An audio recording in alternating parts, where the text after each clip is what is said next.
Hi all, welcome to our channel turning P S C. അപ്പം നമ്മൾ ഇന്ന് discuss ചെയ്യാനായിട്ട് പോകുന്നത് എൽ ഡി സിയുടെ ഒരു ക്വസ്റ്റ്യൻ പേപ്പറാണ്. 2024 നടന്ന എൽ ഡി സിയുടെ ഒരു ക്വസ്റ്റ്യൻ പേപ്പർ ഡിസ്കഷനാണ് ഇന്ന് നമ്മൾ ചെയ്യാനായിട്ട് പോകുന്നത്. അപ്പോൾ നമുക്ക് സ്റ്റാർട്ട് ചെയ്യാം. ഒന്നാമത്തെ ക്വസ്റ്റ്യൻ, താഴെ പറയുന്നവരിൽ ആരാണ് കേരള ദേശീയ പ്രസ്ഥാനത്തിൻ്റെ ഭാഗം അല്ലാതിരുന്നതാണ് ചോദിച്ചിരുന്നത്.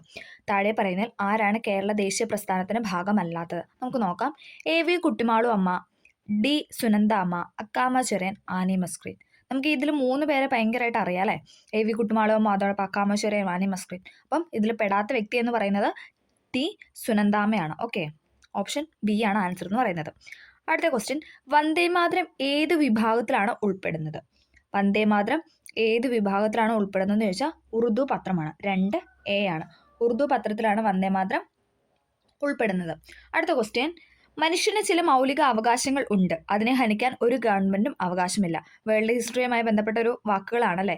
ഇതാരാ പറഞ്ഞു വെച്ചത്? നമുക്കറിയാം അല്ലേ, ജോൺ ലോക്ക് ആണല്ലേ. ഇതൊക്കെ നമ്മൾ പഠിച്ചതാണ് അല്ലേ. മനുഷ്യന് ചില മൗലിക അവകാശങ്ങളുണ്ട്, അതിനെ ഹനിക്കാൻ ഒരു ഗവൺമെന്റിനും അവകാശമില്ല എന്ന് പറഞ്ഞ വ്യക്തിയാണ് ആരെന്ന് പറയുന്നത്? John Locke. ഓക്കെ, അടുത്ത ക്വസ്റ്റ്യൻ, സന്യാദ് സെന്നിന്റെ തത്വങ്ങൾ ഏവ? ഇതും നമ്മൾ പഠിച്ചതാണല്ലേ. സന്യാദ് സെന്നിന്റെ തത്വങ്ങൾ ഏതൊക്കെയാണ്? നമുക്കൊന്ന് നോക്കാം. ദേശീയത, ജനാധിപത്യം, സോഷ്യലിസം, സ്വാതന്ത്ര്യം. ഇതിൽ ഏതൊക്കെയുണ്ട്? ദേശീയതയുണ്ട്, ജനാധിപത്യമുണ്ട്, സോഷ്യലിസം ഉണ്ട്. സ്വാതന്ത്ര്യം ഉണ്ടോ? സ്വാതന്ത്ര്യം ഇല്ല. ഓക്കെ, അപ്പോൾ ദേശീയത, ജനാധിപത്യം, സോഷ്യലിസം. ഓപ്ഷൻ സി ആണ് ആൻസർ എന്ന് പറയുന്നത്. സന്യാദ് സെന്നിന്റെ തത്വങ്ങളിൽ ഉൾപ്പെടുന്നവയാണ് ദേശീയത, ജനാധിപത്യം, സോഷ്യലിസം. അടുത്ത ക്വസ്റ്റ്യൻ, യു എനിൽ ഇപ്പോൾ എത്ര അംഗങ്ങളാണ് ഉള്ളത്? എത്ര പേരുണ്ട്? 193. ഓപ്ഷൻ ഡി, 193 അംഗങ്ങളാണ് യു എനിൽ നിലവിലുള്ളത്. ഓക്കെ, യു എനിൽ നിലവിലെ അംഗസംഖ്യ എന്ന് പറയുന്നത് 193. അടുത്ത ക്വസ്റ്റ്യൻ, ഒന്നാം കറുപ്പ് യുദ്ധം അവസാനിപ്പിച്ച ഉടമ്പടിയാണ് ചോദിച്ചിരിക്കുന്നത്. ഒന്നാം കറുപ്പ് യുദ്ധം അവസാനിപ്പിച്ച ഉടമ്പടിയാണ് നാങ്കിങ് ഉടമ്പടി. ഓപ്ഷൻ എ, നാങ്കിങ് ഉടമ്പടിയാണ് ഒന്നാം കറുപ്പ് യുദ്ധം അവസാനിപ്പിച്ച ഉടമ്പടി.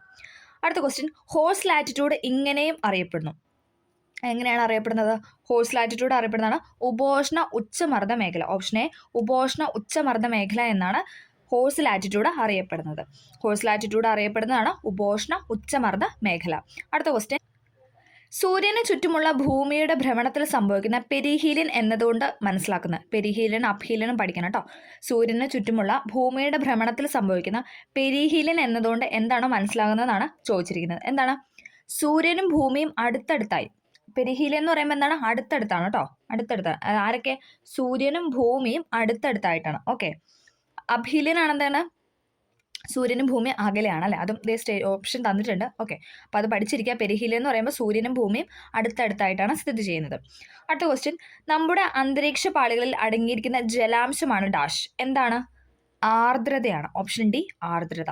നമ്മുടെ അന്തരീക്ഷ പാളികൾ അല്ലെ, ട്രോപ്പോസ്ഫിയർ, സ്ട്രാറ്റോസ്ഫിയർ, മിസോസ്ഫിയർ, തെർമോ അല്ലെ, അതാണ് അന്തരീക്ഷ പാളികൾ എന്ന് പറയുന്നത്. അതിൽ അടങ്ങിയിരിക്കുന്ന ജലാംശമാണ് ആർദ്രത എന്ന് പറയുന്നത്.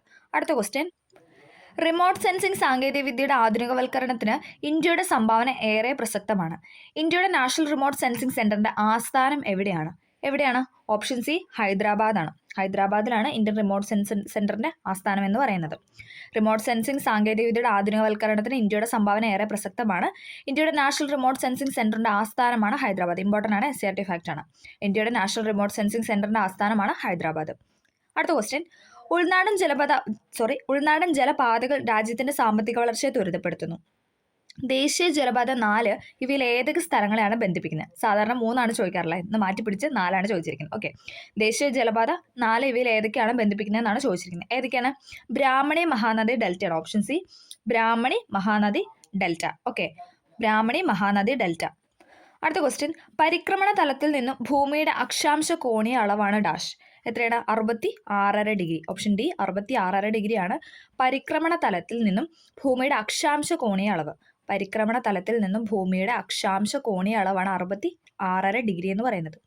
അടുത്ത ക്വസ്റ്റ്യൻ, ദേശീയ sample survey office, national sample survey office നടത്തുന്ന സർവേയുടെ ഭാഗം അല്ലാത്തതാണ് ചോദിച്ചിരിക്കുന്നത്. ഭാഗം അല്ലാത്ത നമുക്ക് നോക്കാം. തൊഴിലില്ലായ്മ സർവേ അതുണ്ട്, ഉപഭോക്തൃ ചെലവ് സർവേ അതുണ്ട്, സാമ്പത്തിക സെൻസസ് ഉണ്ട്. ഇതിൽ പെടാത്തതെന്ന് പറഞ്ഞാൽ സി ആണ്, ദേശീയ കുടുംബാരോഗ്യ സർവേ ഇതിൽ പെടുന്നതല്ല. ഓക്കെ, നാഷണൽ സാമ്പിൾ സർവേ ഓഫീസിന്റെ നടത്തുന്ന സർവേയുടെ ഭാഗമാണ് ഇതൊക്കെയെന്ന് പറഞ്ഞാൽ തൊഴിലില്ലായ്മ സർവേ, ഉപഭോക്തൃ ചെലവ് സർവേ, സാമ്പത്തിക സെൻസസ്. ഓക്കെ, അതിൽ പെടാത്ത ചോദിച്ചു കഴിഞ്ഞാൽ ദേശീയ കുടുംബാരോഗ്യ സർവേ. അടുത്ത ക്വസ്റ്റ്യൻ, ഉദാരവൽക്കരണ നയത്തിൽ കീഴിൽ സർക്കാർ ആരംഭിച്ച സാമ്പത്തിക പരിഷ്കാരങ്ങൾ ഏതെല്ലാം എന്നാണ് ചോദിച്ചിരിക്കുന്നത്. ഉദാരവൽക്കരണ നയത്തിന് കീഴിൽ സർക്കാർ ആരംഭിച്ച സാമ്പത്തിക പരിഷ്കാരങ്ങൾ. ഓപ്ഷൻ ബി ആണ് വ്യവസായിക ധനകാര്യ മേഖലകളിലെ പരിഷ്കാരങ്ങൾ. ഉദാരവൽക്കരണ നയത്തിന് കീഴിൽ സർക്കാർ ആരംഭിച്ച സാമ്പത്തിക പരിഷ്കാരങ്ങളാണ്. വ്യവസായികം ഉണ്ട്, അതോടൊപ്പം ധനകാര്യ മേഖലകളിലെ പരിഷ്കാരങ്ങളും ഉണ്ട്. അടുത്ത ക്വസ്റ്റ്യൻ, ഇന്ത്യയിൽ ഹരിത വിപ്ലവം ആരംഭിച്ച ഏത് പഞ്ചവത്സര പദ്ധതിയാണ്? പദ്ധതി കാലയളവിലാണെന്നാണ് ചോദിച്ചിരിക്കുന്നത്. ഏതാണ്? ഇമ്പോർട്ടൻ്റ് ആണ്. ഏതാണ്? ഓപ്ഷൻ ഡി, 4ാം പഞ്ചവത്സര പദ്ധതി. അടുത്ത ക്വസ്റ്റ്യൻ, ഇന്ത്യയിൽ ഏറ്റവും കൂടുതൽ ഗോതമ്പ് ഉൽപ്പാദിപ്പിക്കുന്ന സംസ്ഥാനങ്ങളുടെ പട്ടികയിൽ ഇനി പറയുന്ന ശ്രേണികളിൽ ശരിയായതാണ് ചോദിച്ചിരിക്കുന്നത്. നമ്മുടെ SCERT പുസ്തകത്തിൽ തന്നിട്ടുള്ള അതേ ഒരു പോയിന്റാണ് ചോദിച്ചിരിക്കുന്നത്. ഓപ്ഷൻ സി ആണ് മധ്യപ്രദേശ്, പഞ്ചാബ്, ബീഹാർ. ഗോതമ്പിന്റെ കാര്യമാണ് ചോദിച്ചിരിക്കുന്നത് കേട്ടോ. മധ്യപ്രദേശ്, പഞ്ചാബ്, ബീഹാർ ആണ് ഇന്ത്യയിൽ ഏറ്റവും കൂടുതൽ ഗോതമ്പ് ഉൽപ്പാദിപ്പിക്കുന്ന സംസ്ഥാനങ്ങളുടെ പട്ടികയിൽ ശ്രേണിയിൽ ശരിയായത് ചോദിച്ചിരിക്കുന്നത്. മധ്യപ്രദേശ്, പഞ്ചാബ്, ബീഹാർ.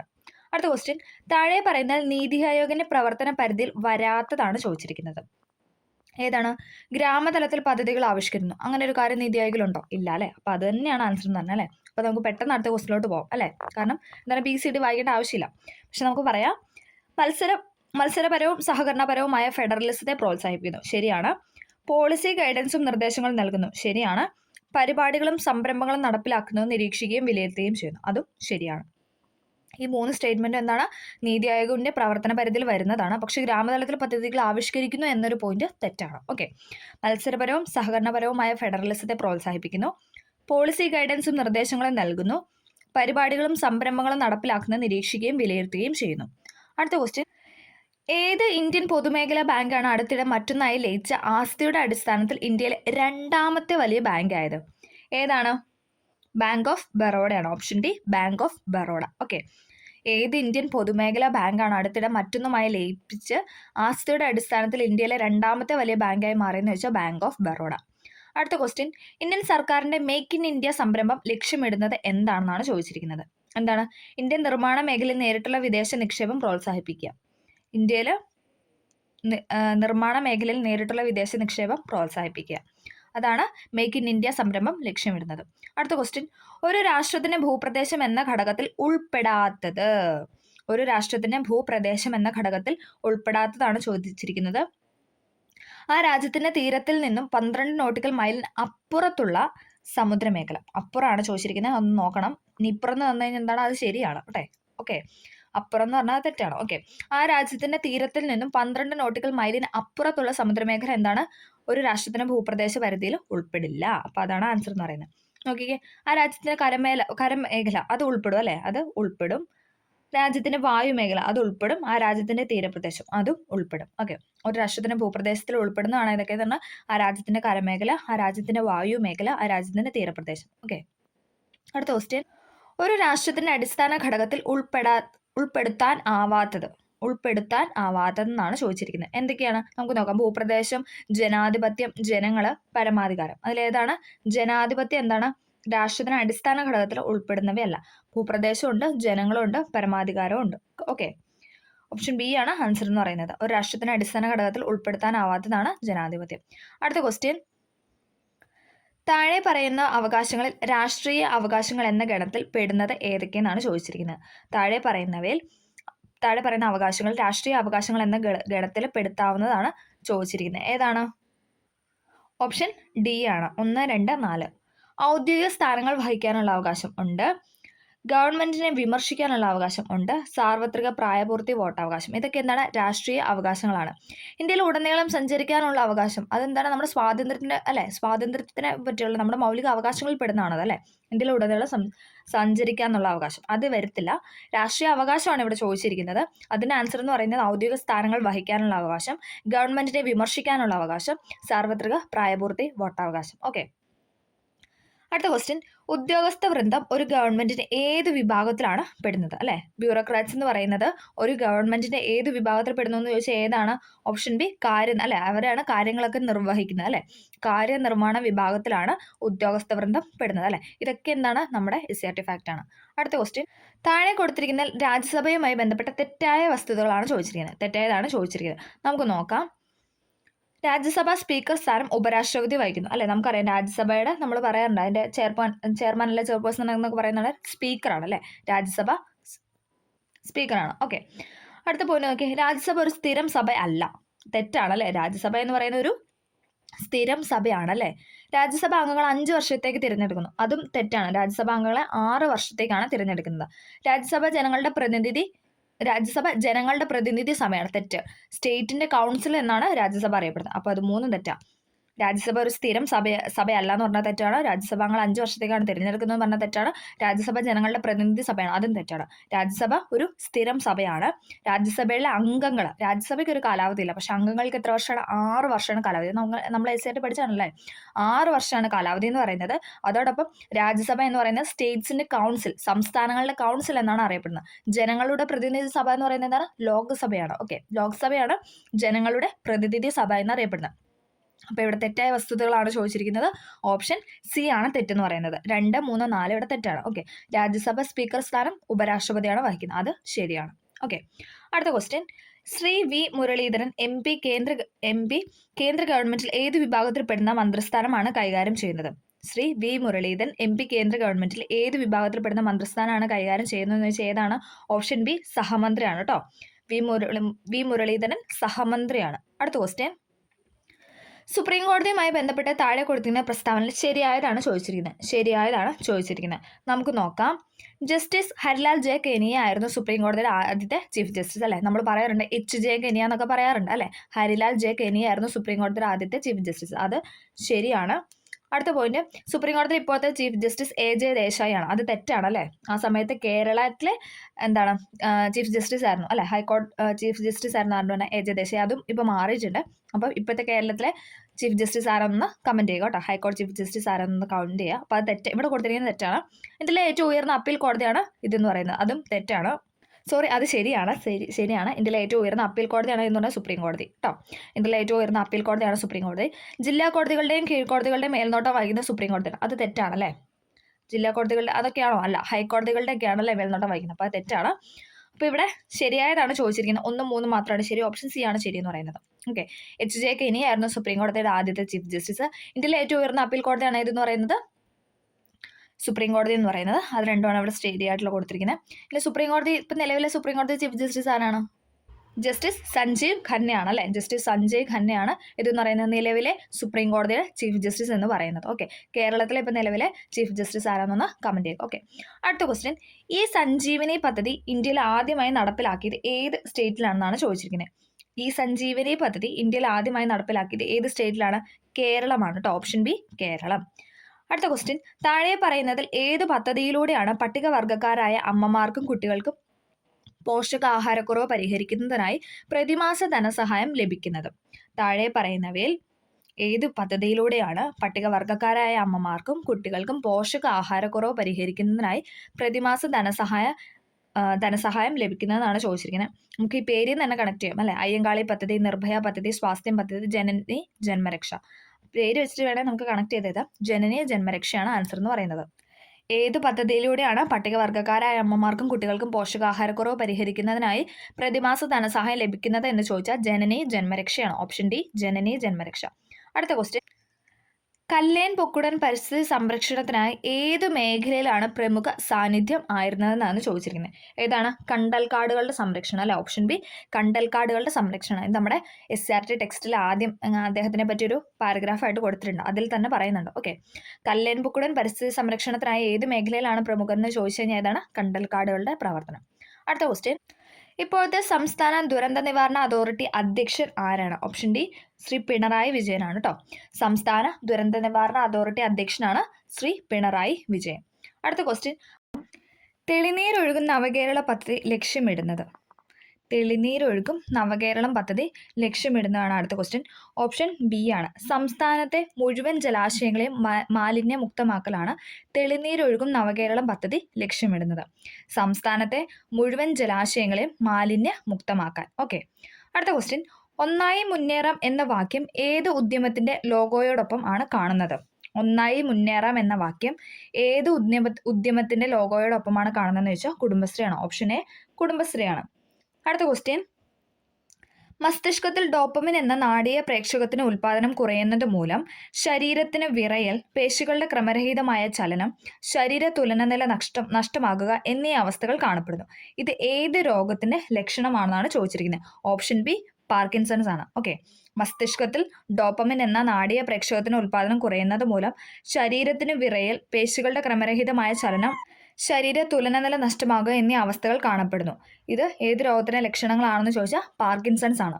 മസ്തിഷ്കത്തിൽ ഡോപ്പമിൻ എന്ന നാഡീയ പ്രേക്ഷകത്തിന്റെ ഉൽപാദനം കുറയുന്നത് മൂലം ശരീരത്തിന് വിറയൽ, പേശികളുടെ ക്രമരഹിതമായ ചലനം, ശരീര തുലനനില നഷ്ടമാകുക, ഇതൊക്കെ എന്താണ് പാർക്കിൻസൺസിന്റെ ലക്ഷണമാണ്. ഇത് നമ്മുടെ SCRT തന്നിട്ടുള്ള ഒരു ബോക്സിൽ നിന്ന് ചോദിച്ചിരിക്കുന്നതാണ്.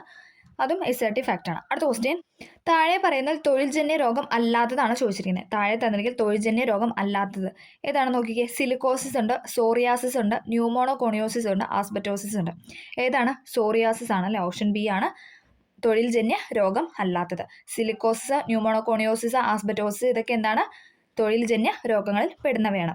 അടുത്ത ക്വസ്റ്റ്യൻ, മനുഷ്യ ശരീരത്തിൽ പ്രവേശിക്കുന്ന രോഗാണുക്കളെ വിഴുങ്ങി നശിപ്പിക്കുന്ന പ്രവർത്തനമാണ് ഫാഗോസൈറ്റോസിസ്. ഫാഗോസൈറ്റോസിസ് എന്ന് പറഞ്ഞാൽ എന്താണ്? മനുഷ്യ ശരീരത്തിൽ പ്രവേശിക്കുന്ന രോഗാണുക്കളെ വിഴുങ്ങി നശിപ്പിക്കുന്ന പ്രവർത്തനമാണ്. ഈ പ്രവർത്തനം നടത്തുന്ന ശ്വേത രക്താണുക്കൾ ഏതൊക്കെയാണെന്നാണ് ചോദിച്ചിരിക്കുന്നത്. ഓപ്ഷൻ സി ആണ് അല്ലേ, മോണോസൈറ്റും ന്യൂട്രോഫിലും. മോണോസൈറ്റും ന്യൂട്രോഫിലുമാണ് മനുഷ്യ ശരീരത്തിൽ പ്രവേശിക്കുന്ന രോഗാണുക്കളെ വിഴുങ്ങി നശിപ്പിക്കുന്ന ഫാഗോസൈറ്റോസിസ് ഉണ്ടാകുന്നത്. ഓക്കെ, അത് ഏതൊക്കെ ശ്വേത രക്താണുക്കളാണെന്ന് ചോദിച്ചാൽ ഏതാണ്? Monocyte, neutrophil. ഇതും SCRT ഫാക്റ്റാണ്. അടുത്ത ക്വസ്റ്റ്യൻ, DDT പോലുള്ള കീടനാശിനികൾ സൃഷ്ടിക്കുന്ന പാരിസ്ഥിതിക ആരോഗ്യ പ്രശ്നങ്ങൾ പ്രതിപാദിച്ച് റേച്ചൽ കഴ്സൺ എന്ന അമേരിക്കൻ ഗവേഷക പ്രസിദ്ധീകരിച്ച പുസ്തകമാണ്. ഇതിപ്പോഴും റിപ്പീറ്റ് ചെയ്ത് ചോദിക്കുന്നതാണ്. നിശബ്ദ വസന്തം അഥവാ സൈലന്റ് സ്പ്രിങ്. DDT പോലുള്ള കീടനാശിനികൾ സൃഷ്ടിക്കുന്ന പാരിസ്ഥിതിക ആരോഗ്യ പ്രശ്നങ്ങൾ പ്രതിപാദിച്ച് റേച്ചൽ കഴ്സൺ എന്ന അമേരിക്കൻ ഗവേഷക പ്രസിദ്ധീകരിച്ച പുസ്തകമാണ് നിശബ്ദ വസന്തം അഥവാ സൈലന്റ് സ്പ്രിങ്. അടുത്ത ക്വസ്റ്റ്യൻ 38, സ്ഥൂല ധാതുക്കൾ ഏതൊക്കെ? ഓപ്ഷൻ എ ആണ്. സ്ഥൂല ധാതുക്കൾ എന്ന് ചോദിച്ചാൽ കാൽസ്യം ഉണ്ട്, പൊട്ടാസ്യം ഉണ്ട്, ക്ലോറൈഡ് ഉണ്ട്, സോഡിയം ഉണ്ട്. കാൽസ്യം, പൊട്ടാസ്യം, ക്ലോറൈഡ്, സോഡിയം ഇതെല്ലാം എന്താണ്? സ്ഥൂല ധാതുക്കളിൽ പെടുന്നതാണ്. Calcium, potassium, chloride, sodium. അടുത്ത ക്വസ്റ്റ്യൻ, മാതാപിതാക്കൾ നഷ്ടപ്പെടുകയോ അല്ലെങ്കിൽ ഒരാൾ മരിക്കുകയും ജീവിച്ചിരിക്കുന്ന ആൾക്ക് കുട്ടികളെ സംരക്ഷിക്കാൻ സാമ്പത്തിക സ്ഥിതി ഇല്ലാതെ വന്നാൽ കുട്ടികൾക്ക് വിദ്യാഭ്യാസം ധനസഹായമായി നൽകുന്ന പദ്ധതിയാണ് ചോദിച്ചിരിക്കുന്നത്. ഏതാണ്? Option C സ്നേഹപൂർവ്വമാണ്. ഇമ്പോർട്ടൻ്റ് ആണ്. മാതാപിതാക്കൾ നഷ്ടപ്പെടുകയോ അല്ലെങ്കിൽ ഒരാൾ മരിക്കുകയും ചെയ്തു, പിന്നെ എന്താണ്? ജീവിച്ചിരിക്കുന്ന ആൾക്ക് ആ കുട്ടീനെ സംരക്ഷിക്കാൻ അല്ലെങ്കിൽ എന്താണ് നോക്കാനൊന്നും കഴിവില്ല. അപ്പം അങ്ങനെ വരുമ്പോൾ കുട്ടികൾക്ക് ഒരു വിദ്യാഭ്യാസ ധനസഹായ പദ്ധതി ഉണ്ട്. അതാണ് സ്നേഹപൂർവ്വം എന്ന് പറയുന്നത്. അടുത്ത ക്വസ്റ്റ്യൻ, പുൽമേടുകളും വന്യജീവികളെയും സംരക്ഷിക്കുന്നതിനായി മഹാരാഷ്ട്രയിൽ വരുന്ന കൺസർവേഷൻ റിസർവ് ആണ് ചോദിച്ചിരിക്കുന്നത്. ഓപ്ഷൻ ബി അറ്റ്പാടിയാണ്. ഓക്കെ, പുൽമേടുകളും വന്യജീവികളെയും സംരക്ഷിക്കുന്നതിനായി മഹാരാഷ്ട്രയിൽ വരുന്ന കൺസർവേഷൻ റിസർവ് ആണ് അറ്റ്പാടി. അടുത്ത ക്വസ്റ്റ്യൻ, പരമ്പരാഗത വൈദ്യശാസ്ത്ര ഗവേഷണത്തിനുള്ള സഹകരണ കേന്ദ്രമായി WHO 2024 ജൂൺ 3 ആയുഷ് മന്ത്രാലയത്തിൻ്റെ central council for research in Ayurveda സയൻസിന് കീഴിലുള്ള ഏത് യൂണിറ്റിനാണ് നിയോഗിച്ചതെന്നാണ് ചോദിച്ചിരിക്കുന്നത്. കറണ്ട് അഫെയർ ആണ്. പരമ്പരാഗത വൈദ്യശാസ്ത്ര ഗവേഷണത്തിനുള്ള സഹകരണ കേന്ദ്രമായി WHO 2024 ജൂൺ 3 ആയുഷ് മന്ത്രാലയത്തിൻ്റെ central council for reserve in Ayurveda സയൻസിന് കീഴിലുള്ള ഏത് യൂണിറ്റിനാണ് നിയോഗിച്ചതെന്ന് ചോദിച്ചാൽ ഓപ്ഷൻ സി NIIMH ഹൈദരാബാദാണ്. NIIMH ഹൈദരാബാദ്. അടുത്ത ക്വസ്റ്റ്യൻ, പ്രകാശരശ്മി ഒരു പ്രിസത്തിൽ കൂടി കടന്നു പോകുമ്പോൾ 7 വർണ്ണങ്ങളായി മാറുന്ന പ്രതിഭാസമാണ് ഡാഷ്. ഏതാണ്? Option C വിസരണമാണ്. പ്രകാശരശ്മി ഒരു പ്രിസത്തിൽ കൂടി കടന്നു പോകുമ്പോൾ 7 വർണ്ണങ്ങളായി മാറുന്ന പ്രതിഭാസമാണ് വിസരണം. അടുത്ത ക്വസ്റ്റ്യൻ, ലോ ഓഫ് ഇനേർഷ്യ എന്നറിയപ്പെടുന്ന ന്യൂട്ടന്റെ ചലന നിയമം ഏതാണ്? ഓപ്ഷൻ എ ന്യൂട്ടന്റെ 1ാം ചലന നിയമമാണ് ലോ ഓഫ് ഇനേർഷ്യ എന്ന് അറിയപ്പെടുന്നത്. ലോ ഓഫ് ഇനേർഷ്യ എന്നറിയപ്പെടുന്ന ന്യൂട്ടന്റെ 1ാം ചലന നിയമമാണ്. ഹൈഡ്രോളിക് ലിഫ്റ്റിന്റെ പ്രവർത്തന തത്വം നമ്മൾ കഴിഞ്ഞ ക്വസ്റ്റ്യൻ പേപ്പറിൽ അല്ലേ നമ്മൾ ചെയ്ത എല്ലാ ക്വസ്റ്റ്യൻ പേപ്പറിലും റിപ്പീറ്റ് ചെയ്ത് വരുന്ന ഒരു ക്വസ്റ്റൻ ആണ് എന്ന് പറയാം. ഹൈഡ്രോളിക് ലിഫ്റ്റ് അല്ലെങ്കിൽ ഹൈഡ്രോളിക് ജാക്ക് ഒക്കെയാണ് തരാറ്. ഹൈഡ്രോളിക് ലിഫ്റ്റിന്റെ പ്രവർത്തന തത്വം ഏതാണ്? പാസ്കൽസ് ലോ ആണ്. Option C Pascal law. Okay, Pascal നിയമമാണ് ഹൈഡ്രോളിക് ലിഫ്റ്റിന്റെ പ്രവർത്തന തത്വം. അടുത്ത ക്വസ്റ്റ്യൻ, ട്രെയിൻ 18 എന്നറിയപ്പെടുന്ന എക്സ്പ്രസ് ട്രെയിൻ ഏതാണ്? ട്രെയിൻ 18 എന്നറിയപ്പെടുന്ന എക്സ്പ്രസ് ട്രെയിൻ ആണ് ഏതെന്ന് പറയുന്നത് ഓപ്ഷൻ ബി വന്ദേ ഭാരത് അല്ലേ. വന്ദേ ഭാരതാണ് ട്രെയിൻ 18 അല്ലേ. പണ്ട് വന്ദേ ഭാരതിന്റെ പഴയ പേരായിരുന്നു ട്രെയിൻ 18 എന്നറിയപ്പെടുന്നത്. ചാന്ദ്രയാൻ 3ന്റെ ലാൻഡറിന്റെ പേര്, ഇതും നമ്മൾ കഴിഞ്ഞ ക്വസ്റ്റ്യൻ പേപ്പർ കണ്ടതാണ് അല്ലേ. ചാന്ദ്രയാൻ 3ന്റെ ലാൻഡറിന്റെ പേരാണ് ഏതെന്ന് പറയുന്നത് വിക്രം ലാൻഡർ അല്ലേ. പ്രഗ്യാൻ എന്തായിരുന്നു? പ്രഗ്യാൻ റോവറാണ് കേട്ടോ. പ്രഗ്യാൻ റോവറാണ്, വിക്രം ലാൻഡർ. ഓപ്ഷൻ എ ആണ് ആൻസർ എന്ന് പറയുന്നത്. ഓക്കെ, ലാൻഡറിന്റെ പേര് വിക്രം, റോവറിൻ്റെ പേര് പ്രഗ്യാൻ. ഓക്കെ, അത് പഠിച്ചിരിക്കുക. അടുത്ത ക്വസ്റ്റ്യൻ, ആധുനിക ആവർത്തന പട്ടികയിൽ അറ്റോമിക് നമ്പർ ഏറ്റവും കൂടിയ മൂലകത്തിൻ്റെ പേരെന്താണ്? ആധുനിക ആവർത്തന പട്ടികയിൽ അറ്റോമിക് നമ്പർ ഏറ്റവും കൂടിയ മൂലകത്തിന്റെ പേരാണ് ചോദിച്ചിരിക്കുന്നത്. ഒഗനസൺ ആണ് കേട്ടോ. ഓപ്ഷൻ എ ഒഗനസൺ ആണ്. ആധുനിക ആവർത്തന പട്ടികയിൽ അറ്റോമിക് നമ്പർ ഏറ്റവും കൂടിയ മൂലകമാണ് ഒഗനസൺ. ഇതും റിപ്പീറ്റഡ് ക്വസ്റ്റ്യൻ ആണ്. ഏത് നിശ്ചിത അനുപാതത്തിൽ ഏതെല്ലാം ഘാട ആസിഡുകൾ ചേർത്താണ് അക്വാ റീജിയ ലഭിക്കുന്നത്? ഇതും റിപ്പീറ്റഡ് ആണ്. അക്വാ റീജിയ എപ്പോഴും ചോദിക്കാറുണ്ട്. ഏത് നിശ്ചിത അനുപാതത്തിൽ ഏതെല്ലാം ഘാട ആസിഡുകൾ ചേർത്താണ് അക്വാ റീജിയ ലഭിക്കുന്നതെന്ന് ചോദിച്ചു കഴിഞ്ഞാൽ ഓപ്ഷൻ ബി ആണ് 1HNO3:3HCl. 1HNO3:3HCl ആണെന്ന് പറയുന്നത് അക്വാ റീജിയ കിട്ടുന്നതെന്ന് പറഞ്ഞാൽ. ഏത് ഘാട ആസിഡുകളെല്ലാം ചേർത്താണെന്ന് ചോദിച്ചു കഴിഞ്ഞാൽ HNO3 ഉണ്ട്, അതോടൊപ്പം HCl ഉണ്ട്, ഹൈഡ്രോക്ലോറിക് ആസിഡും ഉണ്ട്. ഓക്കെ, അടുത്ത ക്വസ്റ്റ്യൻ, ശാസ്ത്രജ്ഞനും അവർ മൂലകങ്ങളെ വർഗീകരിച്ചിരിക്കുന്ന ബന്ധവും താഴെ നൽകിയിരിക്കുന്നു. അതിൽ ഏറ്റവും ശരിയായത് തിരഞ്ഞെടുക്കുക. ശരിയായതാണ് ചോദിച്ചിരിക്കുന്നത്. ഓപ്ഷൻ ഡി ആണ്. നമുക്കൊന്ന് നോക്കാം. ഹെൻറി മോസ്ലി എന്താണ്? അറ്റോമിക് നമ്പറാണ്. ഹെൻറി മോസ്ലി അറ്റോമിക് നമ്പറാണ്. മെൻഡലീഫ് എന്താണ്? മാസാണ്. അറ്റോമിക് മാസാണ് മെൻഡലീഫ്. ഹെൻറി മോസ്ലിയാണ് അറ്റോമിക് നമ്പറാണ്. ഇനി ന്യൂലാൻസ് ആരാണ്? ന്യൂലാൻസ് അഷ്ടക നിയമമാണ്. ന്യൂലാൻസ് കണ്ടുപിടിച്ച അഷ്ടക നിയമമാണ്. ഡോബ്രൈനർ ആണെങ്കിൽ തൃകങ്ങൾ അല്ലേ? ഡോബ്രൈനർ ആണെങ്കിൽ തൃകങ്ങൾ. ഓക്കെ, ഒന്നും കൂടെ പറയാം. ഹെൻറി മോസ്ലി ആണെങ്കിൽ ഏതാണ്? Atomic number.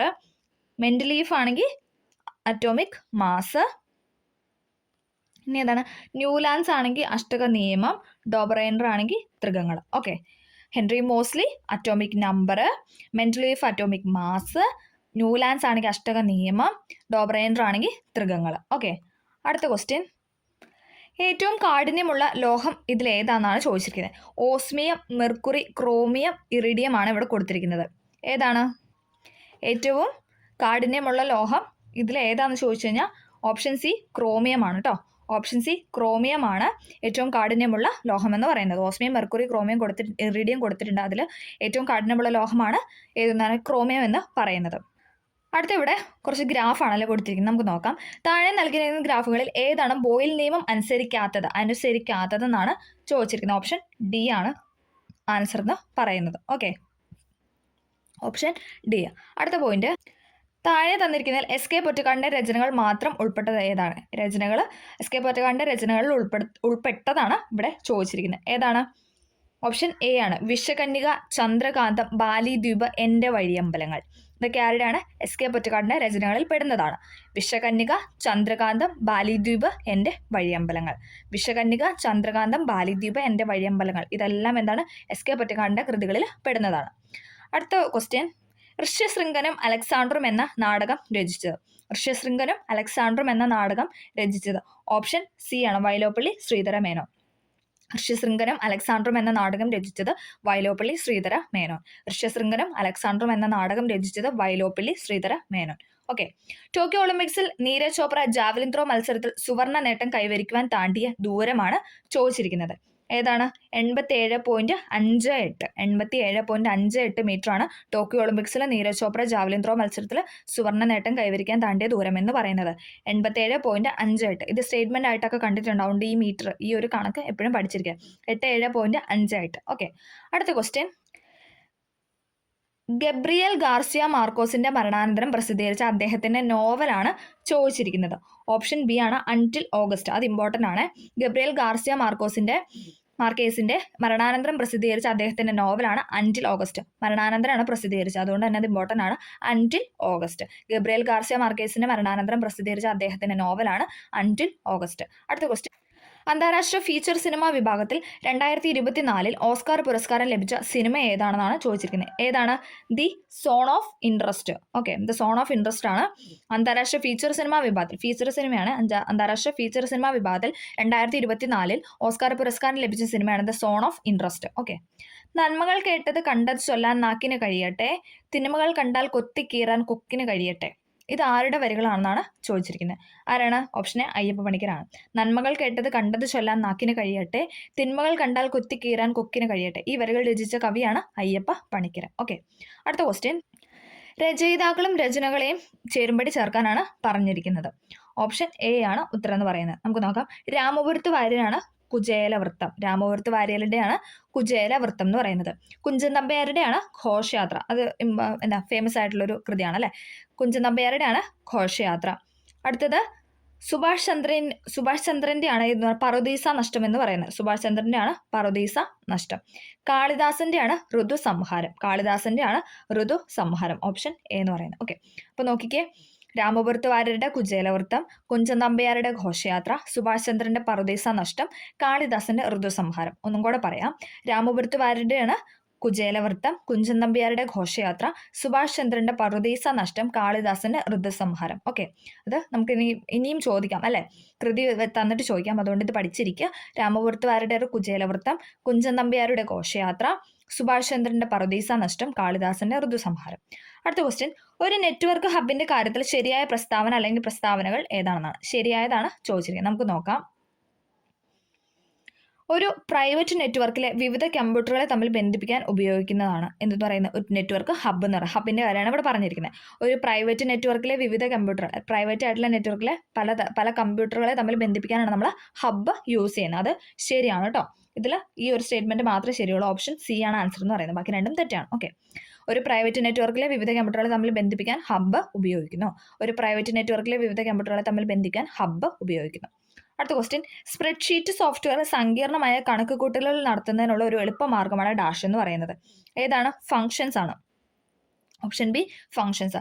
സ്പ്രെഡ്ഷീറ്റ് സോഫ്റ്റ്വെയർ സങ്കീർണമായ കണക്കുകൂട്ടലുകൾ നടത്തുന്നതിനുള്ള ഒരു എളുപ്പമാർഗ്ഗമാണ് ഫങ്ഷൻസ് എന്ന് പറയുന്നത്. ഫങ്ഷൻ കീ ഒക്കെ യൂസ് ചെയ്യും. ഓക്കെ, ഒരു സ്പ്രെഡ്ഷീറ്റ് സോഫ്റ്റ്വെയർ സങ്കീർണമായ കണക്കുകൂട്ടൽ നടത്തുന്നതിനായിട്ട് ഉപയോഗിക്കുന്ന എളുപ്പമാർഗ്ഗമാണ് ഫങ്ഷൻസ് എന്ന് പറയുന്നത്.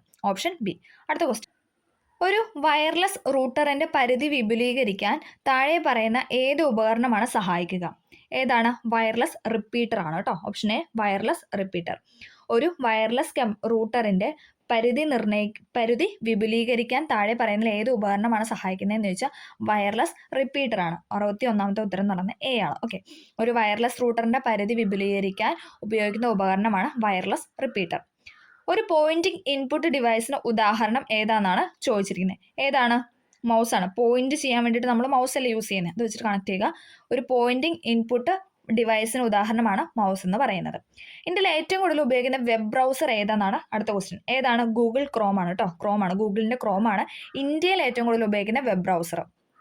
ഇന്ത്യയിൽ ഏറ്റവും കൂടുതൽ ഉപയോഗിക്കുന്ന വെബ് ബ്രൗസർ ആണ് ഗൂഗിൾ ക്രോം. അടുത്ത ക്വസ്റ്റ്യൻ, പോക്സോ നിയമത്തിലെ ഏത് വകുപ്പാണ് കുട്ടിയെ അശ്ലീല ആവശ്യങ്ങൾക്ക് ഉപയോഗിക്കുന്നതിനുള്ള ശിക്ഷയെക്കുറിച്ച് പ്രതിപാദിക്കുന്നത്? എന്താണ്? പോക്സോ നിയമത്തിലെ ഏത് വകുപ്പാണ് കുട്ടിയെ അശ്ലീല ആവശ്യങ്ങൾക്ക് ഉപയോഗിക്കുന്നതിനുള്ള ശിക്ഷയെക്കുറിച്ച് പ്രതിപാദിക്കുന്നത് എന്ന് ചോദിച്ചാൽ ഓപ്ഷൻ ഡി ആണ്. വിഭാഗം 14 വിഭാഗം 14 പോക്സോ നിയമത്തിലെ വകുപ്പിലെ കുട്ടി അശ്ലീല ആവശ്യങ്ങൾക്ക് ഉപയോഗിക്കുന്നതിനുള്ള ശിക്ഷയെക്കുറിച്ച് പ്രതിപാദിക്കുന്ന പോക്സോ നിയമത്തിലെ വകുപ്പാണ് വിഭാഗം 14 അല്ലെങ്കിൽ വകുപ്പ് 14. അടുത്ത ക്വസ്റ്റ്യൻ, ഉപഭോക്തൃ സംരക്ഷണ നിയമം 2019 പ്രകാരം സ്ഥാപിതമായ central consumer protection authority CCPA central consumer protection അതോറിറ്റിയുടെ പ്രാഥമിക പ്രവർത്തനം ഏതെന്നാണ് ചോദിച്ചിരിക്കുന്നത്. ഓപ്ഷൻ സി ആണ്. ഉപഭോക്താക്കളുടെ അവകാശങ്ങൾ സംരക്ഷിക്കുന്നതിനും നടപ്പിലാക്കുന്നതിനും. എന്താണ്? ഉപഭോക്താക്കളുടെ അവകാശങ്ങൾ സംരക്ഷിക്കുന്നതിനും നടപ്പിലാക്കുന്നതിനുമാണ് ഉപഭോക്തൃ സംരക്ഷണ നിയമം 2019 പ്രകാരം സ്ഥാപിതമായ സെൻട്രൽ കൺസ്യൂമർ പ്രൊട്ടക്ഷൻ അതോറിറ്റിയുടെ പ്രാഥമിക പ്രവർത്തനം എന്ന് പറയുന്നത്. ഉപഭോക്താക്കളുടെ അവകാശങ്ങൾ സംരക്ഷിക്കുന്നതിനും അത് നടപ്പിലാക്കുന്നതിനും. DV നിയമത്തിലെ ഏത് വകുപ്പാണ് ഗാർഹിക പീഡനത്തെ നിർവചിക്കുന്നത്? ഏതാണ്? DV വിഭാഗത്തിലെ ഏത് വകുപ്പാണ് ഗാർഹിക പീഡനത്തെ നിർവചിക്കുന്നത് എന്ന് ചോദിച്ചാൽ ഓപ്ഷൻ ബി വിഭാഗം 3 ആണ്. DV നിയമത്തിലെ ഏത് വകുപ്പാണ് ഗാർഹിക പീഡനത്തെ നിർവചിക്കുന്നതെന്ന് ചോദിച്ചാൽ വിഭാഗം 3 കേട്ടോ. Domestic violence. DV എന്ന് പറഞ്ഞാൽ എന്താണ്? ഡൊമസ്റ്റിക് വയലൻസ് ആണ് ഉദ്ദേശിക്കുന്നത്. ഡൊമസ്റ്റിക് വയലൻസ് നിയമം അല്ലെങ്കിൽ DV നിയമത്തിലെ ഏത് വകുപ്പാണ് ഗാർഹിക പീഡനത്തെ നിർവചിക്കുന്നതെന്ന് ചോദിച്ചാൽ ഓപ്ഷൻ ബി വിഭാഗം 3 ആണ്. അടുത്ത ക്വസ്റ്റ്യൻ, ഏത് നിയമപ്രകാരമാണ് NHRC സ്ഥാപിതമായത്?